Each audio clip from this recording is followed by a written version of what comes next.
Delhi board અને આઈટીઆઈના નકલી certificate બનાવવાનું દેશવ્યાપી કૌભાંડ ભરૂચ એસઓજીએ ઝડપી પાડ્યું. ભરૂચ એસઓજી દ્વારા અંકલેશ્વરના એક કોમ્પ્યુટર ક્લાસીસની આડમાં ચાલતા દેશવ્યાપી નકલી માર્કશીટ સર્ટિફિકેટ કૌભાંડનો પર્દાફાશ કરવામાં આવ્યો છે. બાતમીના આધારે એસઓજીની ટીમે અંકલેશ્વરના હેપ્પી કોમ્પ્લેક્સમાં આવેલ રોયલ એકેડેમી કોમ્પ્યુટર ક્લાસીસ પર રેડ કરી હતી. ક્લાસીસના સંચાલક જયેશ કિશનલાલ પ્રજાપતિને ઝડપી પાડવામાં આવ્યો છે, જે ગેરકાયદેસર રીતે ધોરણ 10, 12 અને આઈટીઆઈના ડુપ્લિકેટ માર્કશીટ સર્ટિફિકેટ બનાવીને વેચાણ કરતો હતો.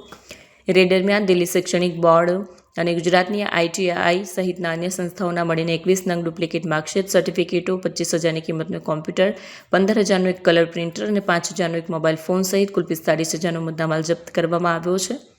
આરોપી જયેશ પ્રજાપતિ એક વિદ્યાર્થી પાસેથી ડુપ્લિકેટ માર્કશીટ અને સર્ટિફિકેટ બનાવવાના માટે 15,000 લેતો હતો અને દિલ્હીના એક વોન્ટેડ આરોપી મારફતે ઓનલાઈન 7,500માં આ ડુપ્લિકેટ દસ્તાવેજો બનાવતો હતો.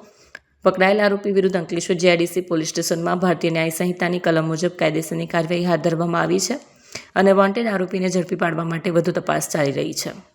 ભરૂચ એસઓજીની ટીમ દ્વારા ગતરોજ ડુપ્લિકેટ માર્કશીટનો એક કૌભાંડનો પર્દાફાશ કરવામાં આવ્યો છે કે જેની અંદર જયેશ પ્રજાપતિ નામના ઈસમ કે જેઓ અંકલેશ્વર ખાતે હેપ્પી કોમ્પ્લેક્સમાં royal academy of computer classes ચલાવે છે અને તેમના દ્વારા દિલ્હી શિક્ષણ બોર્ડ અને આઈટીઆઈની નકલી માર્કશીટ બનાવવામાં આવે છે. તે વસ્તુની જાણ થતાં જ એસઓજીની ટીમની દ્વારા ત્યાં રેડ કરવામાં આવે છે.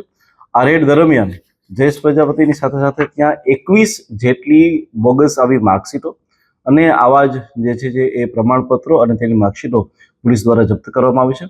આ સિવાય આ બનાવવા માટે ત્યાં પ્રિન્ટર અને કોમ્પ્યુટરનો પણ ઉપયોગ કરતા હતા, તેને પણ પોલીસ દ્વારા જે છે એ પકડવામાં આવ્યું છે. હાલમાં કેસ રજીસ્ટર્ડ કરી અને આટલા વર્ષોની દરમિયાન તેણે કેટલા આવા લોકોને આવી માર્કશીટ આપી છે તે બી એક ઊંડાણપૂર્વકની જાંચ કરવામાં આવશે. હાલમાં જે પ્રાઇમરી ઇન્વેસ્ટિગેશન છે તેમાં ખ્યાલમાં આવ્યું છે કે આવા દરેક વિદ્યાર્થી પાસેથી 15,000થી લઈ અને 50,000 સુધીની રકમ લઈ અને આવી બોગસ માર્કશીટ અને આવા સર્ટિફિકેટ આપવામાં આવી રહ્યા હતા. કેટલા રિમાન્ડ મંજૂર થયા છે? હાલમાં પોલીસ દ્વારા છે જેમને પ્રોડ્યુસ કરી અને મેક્સિમમ જે રિમાન્ડ મળે એના માટેની કાર્યવાહી ચાલુ છે.